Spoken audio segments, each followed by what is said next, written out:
Everyone, welcome back to my channel blessings. मैं मनिंदर कौर, आपके special educator और ट्रेनर। जैसे ही मैंने लास्ट वीडियोस डाली, आप लोग सभी कमेंट बॉक्स में बहुत सारे लोग डाल रहे हैं कि मैम प्लीज़ राइटिंग कैसे सिखाना है उस पर वीडियो बनाएं। सो आज जो मैं वीडियो लेके आई हूँ ये प्योरली डेडिकेटेड वीडियो है कि राइटिंग कैसे इनिशिएट करानी है, स्टार्टिंग बेसिक्स कैसे बनाने हैं बच्चे के। बहुत सारे वीडियोस हैं यूट्यूब पे कि हैंड राइटिंग इम्प्रूवमेंट करने के लिए, बट क्योंकि हमें पता है कि हमारे बच्चे को और एक्स्ट्रा एफर्ट्स लगने हैं तो उनको कैसे आप एप्लीकेबल करेंगे वो मैं आज आपको इस वीडियो के थ्रू समझाऊंगी। एक बात मैं और यहाँ बोलना चाहती हूँ, मेरी ऑलरेडी फाइन मोटर स्किल्स पे और प्री राइटिंग स्किल्स पे ऑलरेडी यूट्यूब पे वीडियोस हैं, तो ये चीज़ें भी दोनों पैरेलली चलेंगी इन टारगेट्स के साथ साथ। ओके, तो प्री राइटिंग, ये जो राइटिंग आप अपने बच्चों को सिखाओगे उसके लिए आपको क्या क्या चाहिए? एक ट्रायंगुलर पेंसिल, साथ में ग्रिपर।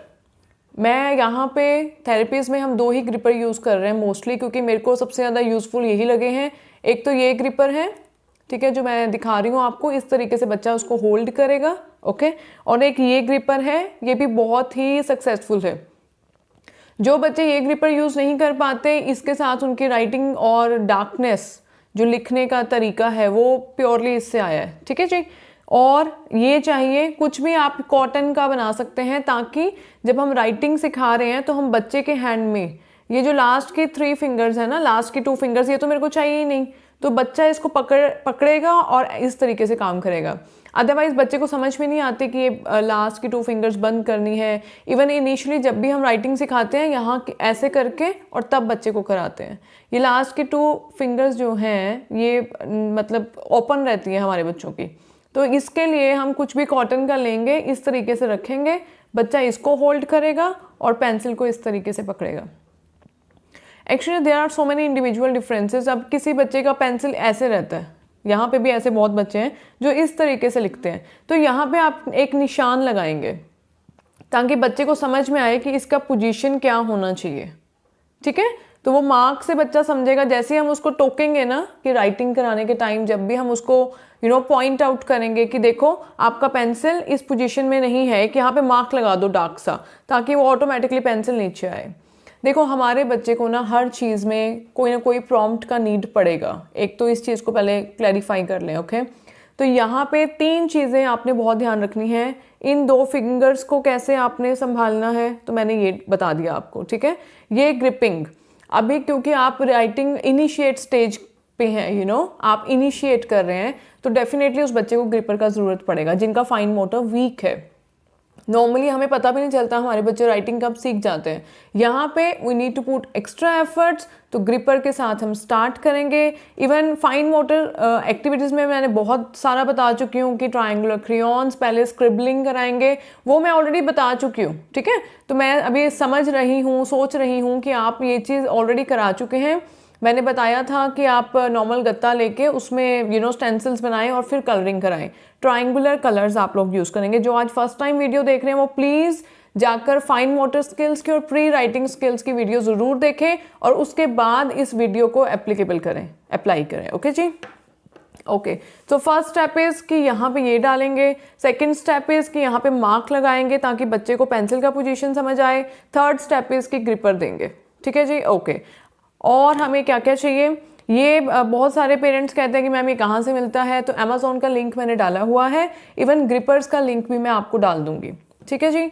तो ये है, ये हर fine motor skill, gripping exercise, ये सब की पैरेलली चलेगी। अगर आपको राइटिंग चाहिए, जल्दी इंप्रूवमेंट चाहिए, तो आपको एक्स्ट्रा एफर्ट्स डालने पड़ेंगे। ये इस तरीके से यूज़ होगा। पहले मम्मा यहाँ से पकड़ेगी, बच्चा यहाँ से पकड़ेगा। बहुत सारे पेरेंट्स एक मिस्टेक कर रहे हैं। एक्चुअली कुछ छोटी छोटी चीज़ें ना बताना मैं भूल जाती हूँ, या इवन कितना एक्सप्लेन करते करते कुछ ना कुछ मिस हो जाता है। तो जब भी आप अमेज़ॉन से ये ग्रिपर खरीदेंगे तो उसमें 4 स्प्रिंग्स होते हैं। ठीक है जी। तो स्टार्टिंग में आपने 2 स्प्रिंग्स उतार देने हैं, रिमूव कर देने हैं, और बीच वाले 2 ही रहेंगे। ये वैसे बहुत ऑब्वियस है, अंडरस्टूड है, बट इट्स ओके, पेरेंट्स को नहीं समझ में आ रही हैं चीज़ें, तो साइड के 2 स्प्रिंग्स मैंने उतार दिए, क्योंकि मुझे तो पता ही है कि मेरे बच्चे की ग्रिप कम है। तो जैसे यहाँ से हम 2 स्प्रिंग हटाएंगे तो बच्चे को ईजिली वो डाउन आ पाएगा। ठीक है। जैसे जैसे उसका ग्रिप बढ़ता जाएगा आप धीरे धीरे 2-3 स्प्रिंग लगाएं, फिर 4th स्प्रिंग लगाएं। देखो इस तरीके से बच्चे की ग्रिपिंग आ जाएगी। मम्मा पहले यहाँ से पकड़ेगी, बच्चा यहाँ से करके इस तरीके से करेगा। बहुत सारे पेरेंट्स कह रहे थे मैम इसका भी ट्यूटोरियल दो, तो इसी वीडियो के बीच में मैं आपको बता रही हूँ। और एक जो राइटिंग में बहुत सारे पेरेंट्स को प्रॉब्लम आता है, वो कहते हैं कि मैम हमारा बच्चा ना स्टार्ट स्टॉप कर रहा है, जैसे स्टार्ट स्टॉप कर रहा है, ये चीज़ उनके नीचे क्यों नहीं आती है, यू नो। अगर मैं स्टार्ट स्टॉप कर रही हूँ तो ऐसे लिखेंगे। उसके लिए अब हम लोग वेट्स पहनाते हैं अपने बच्चों को, ये वेट्स है, okay. But the thing is कि ये वेट्स आप किसी भी ओटी स्पेशलिस्ट से पूछ के ही आप इसको यूज़ करेंगे, कितना वेट आपके बच्चे के ऊपर एप्लीकेबल है। क्योंकि पेरेंट्स इतना जल्दी हर चीज़ को जनरलाइज करते हैं कि अगर आप वेट्स किसी पेरेंट टू पेरेंट नहीं बता दिया, बस मार्केट से वेट खरीद के पहनाने शुरू कर देंगे, क्योंकि हर बच्चे की मसल टोन इज़ डिफरेंट, ठीक है। तो वेट भी ओटी वाले ही आपको रेफर करेंगे कि किस बच्चे के लिए कितना वेट जाएगा, ठीक है जी, okay. The next step is कि जब आपने ये सब कुछ कर लिया, आपने ख़रीद लिया, दोनों ग्रिपर्स भी खरीद लिए, यू नो कॉटन बॉल्स भी बना ली, फिर आपने ग्रिपर भी खरीद लिया, फिर आपने ओटी स्पेशलिस्ट से वेट के बारे में भी पूछ लिया।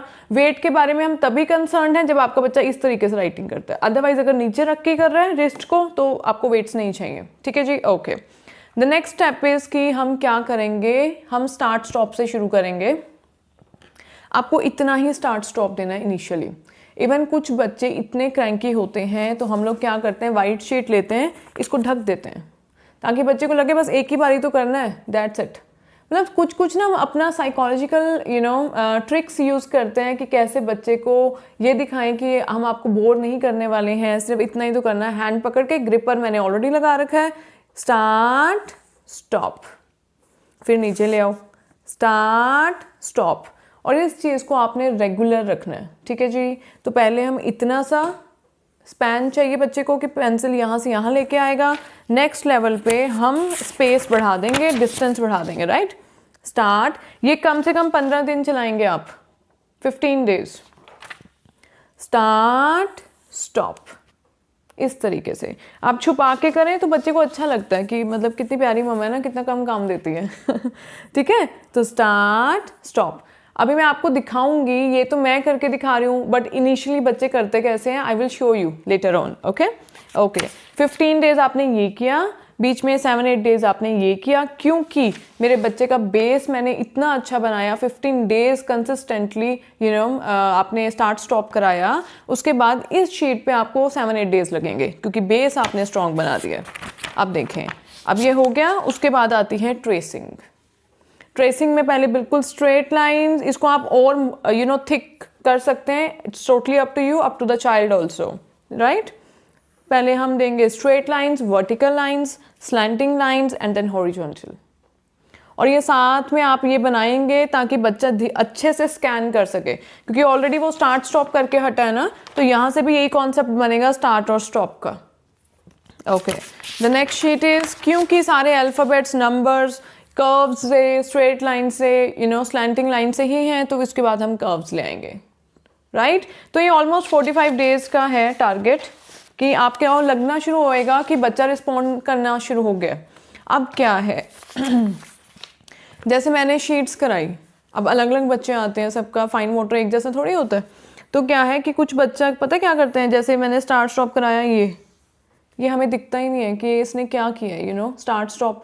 उसको पता है, अंडरस्टैंडिंग है कि स्टार्ट स्टॉप करना है, कि रुकना है स्टॉप का मतलब, बट राइटिंग इतनी लाइट होगी कि ना के बराबर है। तो उस केस में आप क्या करेंगे, मार्केट में सैंड पेपर मिलता है, ये देखें, ये देखो। पहले तो मैं आपको एक और बात बता दूं कि मेरे पास जब भी बच्चे न्यू ज्वाइन करते हैं ना, तो सबसे पहला जो हमारा काम है ये ब्लैंक नोटबुक्स मंगवाना। हम लाइन वाली नोटबुक्स नहीं यूज़ करते इनिशियली 2-3 मंथ्स इवन, ओके। तो ब्लैंक मंगवा लिया। उसके बाद अभी ये हर बच्चे के ऊपर एप्लीकेबल नहीं है, जिन बच्चों की हैंड राइटिंग लाइट आ रही है ये सैंड पेपर सिर्फ उन्हीं के ऊपर एप्लीकेबल होगा, ये देखें, ठीक है। ये देखें इनिशियली ऐसे आएगी राइटिंग, ये थोड़ी है कि बच्चे को आता ही था ऑलरेडी, ये तो टारगेट है हमारा। तो कोई इधर जाएगा, कोई नीचे पहुंच जाएगा, कोई ऐसे। तो इस तरीके से आपको सैंड पेपर खरीद लेना है। ये सैंड पेपर ढूंढना इतना मुश्किल नहीं है, it depends on the cities, है ना। कई बार स्टेशनरी शॉप से मिल जाता है, नहीं तो पेंट करने वाले होते हैं ना, जो शॉप्स होती हैं, पेंट शॉप्स होती हैं, तो आप वहाँ से सैंड पेपर ले सकते हैं ईजिली। इससे क्या होगा कि पेंसिल अगर वो चलाएगा तो ऑटोमेटिकली डार्क ही आएगा उसका प्रिंट। उसके बाद आपने क्या करना है कि जब ये हो गया, फिर उसके बाद आप इस तरीके से लगाएंगे, फिर हम बिग कर देंगे, जैसे मैंने शीट्स पे किया, फिर हम सैंड पेपर पे वही कर देंगे।